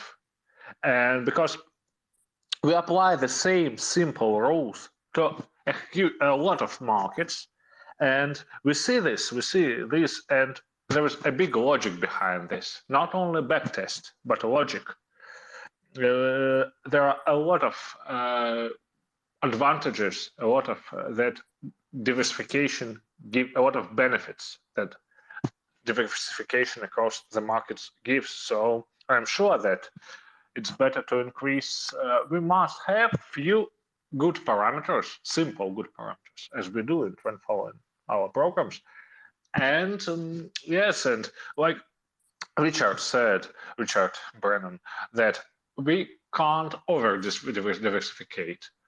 And I like this point. I thought about this a lot, maybe for a few years, about this. Is it possible to over diversificate? And I think no. The more market we trade, it's really better. I see. Here is my point. All right. Yeah, I I don't shared know. a couple snippets from Ray Dalio's. I've read his. He's got a big debt crisis. I don't know if you can buy his book. I got it as a PDF. It's super long. I read like half of that. It's pretty boring. But I read his principles and his Changing World Order book. The Changing World Order book is like it's interesting. Like if you like history and stuff, it's an interesting book. But I just wanted to mention from his principles book, he's like you, Jerry. He talks about, he learned early on that max diversification was going to end up being a big key to his success. And I put in the nest up here a couple pictures, kind of talking about how they diversify. It kind of hints at the fact that they use leverage, and yeah, so basically everything that you talk about and preach about on Friday, he shares a lot of the same sentiment as you. And I think he called it alpha overlay was the term that he used, I think, in the book. Oh, there was one absolute had a really good tweet. I wanted to comment on this. I got so confused with this Eric.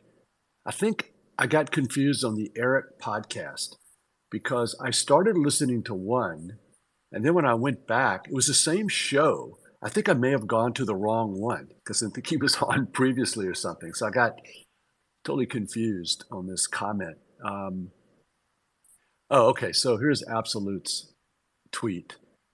What did you think about Eric's comment that trend following stocks is similar to, second cousin to, trend following futures, as opposed to equity indexing, which is negatively correlated with trend following futures?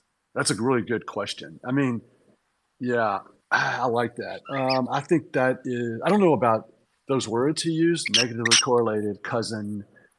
I don't know about that, but I will say that, yeah, I think when you take trend following, a diversified portfolio, and you add it to 60/40 or just stocks, indexed, let's say S&P long or S&P long and bond long, I think you definitely get a different performance than trend following stocks. And so compare Eric doing that to someone who trades a lot of currencies, commodities, interest rates, and single stocks, trend following, all of those long and short. Yeah, number one is we've seen it happen many times. Well, at least a few times. Grand monster trend following fails, where it's failed tremendously by trend following stocks or trend following indices. And that is these V bottoms, where COVID, you get short, and it's happened before that too, where you get short and you have this momentary profit, and then it just rallies viciously to the highs, and then you're trend following that. And it would have been better if you would have just stayed long equities because of that, because as dire as it looks when stocks are going down so much and they're just blood in the streets, it doesn't chop around. It doesn't give you an opportunity to get out in a trend following way that's reasonable. No, you end up taking losses on those shorts, not getting in until the highs, which is a long way from that bottom. And so you're going to that right there. But it's kind of like saying to some degree, I've got this really bad idea that it makes 8% a year with a 50-60% drawdown. It's really ridiculously bad metrics for an investment, but it has a tendency to not go to zero, not have these drawdowns sometimes, only to have them, but only to recover. And let's pair that with something that's robust, that uses price and trends and trailing stops and stop losses. And I'm like, yeah, okay, it's shitty, but okay. I mean, yeah, it will for that period of time, it will definitely underperform just throwing it all into trend following, especially if you have single stocks. But yeah, there will be times, 2020 when yeah, it'll perform better. So I don't think it's a great thing to say. Once again, it's just more like this is what people want from managed futures. Let's put it into a mutual fund. You have your stocks, now add 5%, 10% managed futures. Well, they're saying, no, we'll give you 50% exposure to stocks. 50% of your money is going to go to stocks. The other 50% is going to go to managed futures or return stacking, where I think they may do 100% goes to stocks, 100% goes to bonds, and then we'll give you a managed futures on top of that. It's multiple ways of doing it, but it really is just building a fund and collecting assets because that's kind of what people want. And yet I'm sort of saying, yeah, I agree. My road is going to be maybe less popular, a little bit harder, but I'm going to have a trailing stop and a stop loss and trend following on all the markets, including the stock. So it's a bit different and, well, quite a bit different. And especially like I don't trade the big equities, and so I don't have much correlation in my stock portfolio to the S&P. So I'm not even kind of in the same ball game, in the same ballpark, just using trend following. I'm using trend following on things that are not even correlated to the S&P. I'm calling them stocks, but they're not really correlated to what most people consider to be the market.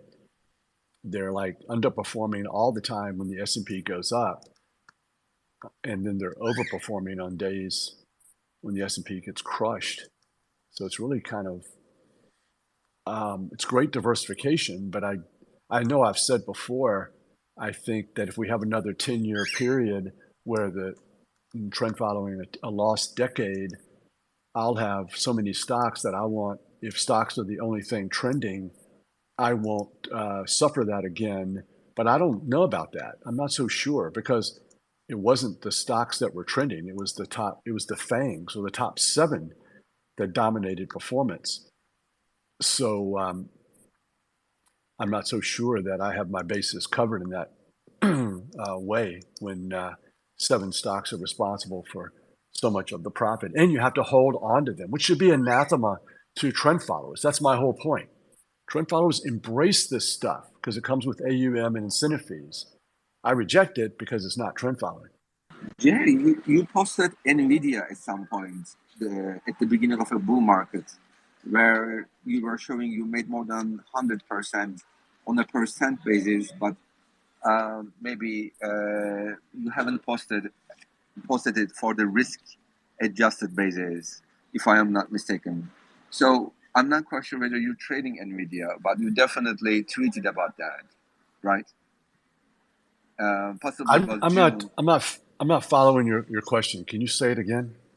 So in June, or I think it was June, you tweeted about NVIDIA, right?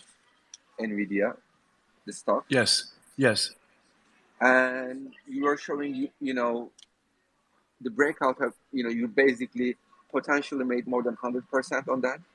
So when you're talking about you don't have the top 7 stock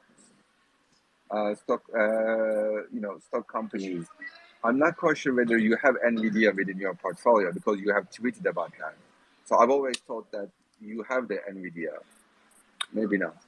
Oh, no, I don't have NVIDIA, but and I tweeted the chart of one of the greatest trends I've ever seen, which was Eli Lilly.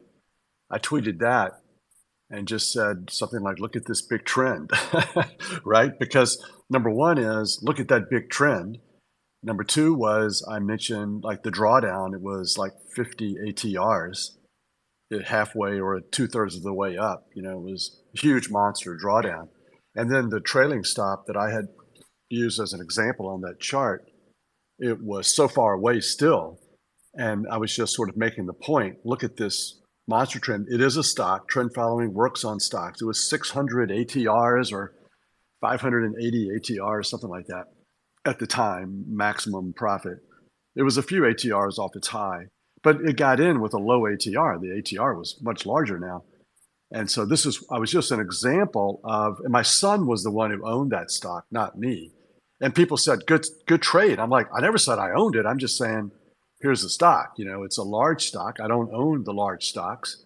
And I wanted to make the point that when I talk about maybe trend following stocks that are smaller are better, don't listen to me because that's wrong. Look at that big, huge monster trade. And so, here's the sort of volatility you have to sit through. Here's what you can get from stocks.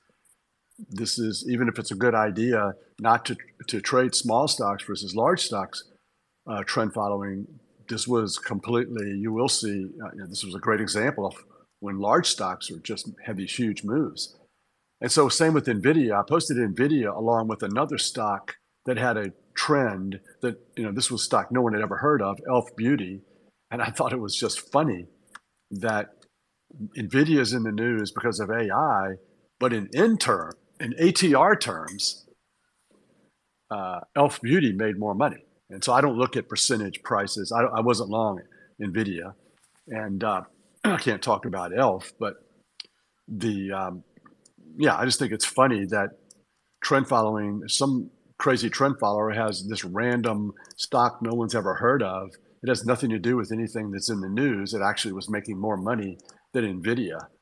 But and don't forget, I only talk in terms of ATR, not percentage wise, because CTAs don't size based on percentage, I don't think. Anyways, sorry, Alp, I misled you there.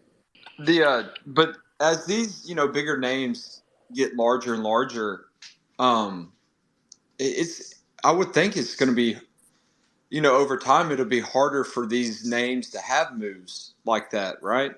I mean, that's just way too much common sense, right? We don't want to yeah, it's just way too much. Well, that sounds right. That sounds reasonable. I mean, because that's the big argument for vol management or, all kinds of bad ideas. I just don't think you can predict these markets and you have these ideas, even if you have research, things can change. Yeah, I mean, you just can't. If you get too far away from here's where I should buy, here's where I should sell, and let's have a diversified portfolio, then you're setting yourself up for relationships and things that I have think never I'm happened. just trying to figure out why you prefer the small caps is what I'm trying to. Oh, well, I mean, theoretically, they're smaller and they have less diversification, let's say. Oh, that's And right. That's right. In the yeah, business. yeah. So, I mean, I think the key to most things in trading, if you have ideas like this, it's not fatal not to trade uh, big stocks or to only trade big stocks. It's not like a fatal thing. It's just that be consistent and be disciplined. And probably the best thing to do is trade small and trade large and trade them all. And just for There's diversification. an older gentleman. He gets on Spaces. He was a bond trader, and he was talking about, is it the Nifty 50? Those were like the big names back in the 70s. I think so. Yeah. And he was saying, I made the point that I was like, maybe a good trade, and I was just throwing this out there, would be like every time that these large cap tech names have really, really massive drawdowns, assuming that we have a lot of volatility going forward, would it just be to buy the dip and then sell the 1 year or the 2 year high? And I know that's not what you guys do. I was just throwing that out there at him. And he said something along the lines that people thought that about the Nifty 50 through the 70s and the 80s, and it didn't play out like that. Those stocks are pretty much a dead trade, most of them through that time period. So I'm just wondering if that's going to be like maybe looking forward, maybe that time period would be a good period to look at and just kind of maybe use as a comp for what could happen to the large cap tech going forward from here. All right. Anybody else want to chime in before we say goodbye? Is there anyone crying about the orange juice trade at the moment? I am. Yeah. Well, I think the most important thing is not to look at the orange juice trade at the moment. But yeah, this is, one of the things that I do like to look at is there are a handful of trades out there in the portfolio frequently that crash and then recover. And I think it's just so much fun. And I look at some of the charts too, and they're so messy. I tend to focus on the big drawdowns and what was one of them? Oh, tons of stocks, but yeah, feeder cattle. It's just going from a nice profit to zero, straight down, and it's so like it's probably not even a lot of money for me, but it's kind of like you question, you want to handle these trades all perfectly, and in order to do that, you've got to stay with this system that the back test said is the best and allow these things to occur. And the back test would not say that this is the best way to trade if you didn't have these massive recoveries. And then I have a tendency, you tend to minimize the choppiness and the nicks and cuts that you lose from your equity by in and out. And you give up the original entry and the original entry ATR because it's so choppy. And then the long-term stuff keeps you in those. You minimize those nicks, which are so hard to calculate, but they're there. And then all your brain focuses is on is that one big give back or multiple, big give backs, and not taking into consideration all of the nicks and cuts and entries and exits and slippage and commissions that you're not a part of because you're so long term. Is nothing more powerful than small bet size. I'm going to tell you, it is the most amazing thing ever, in a market like that it just takes 10%. It takes 35 really huge moves for me to have a good year. But one crash is not going to kill me. It's going to be a little imperceptible.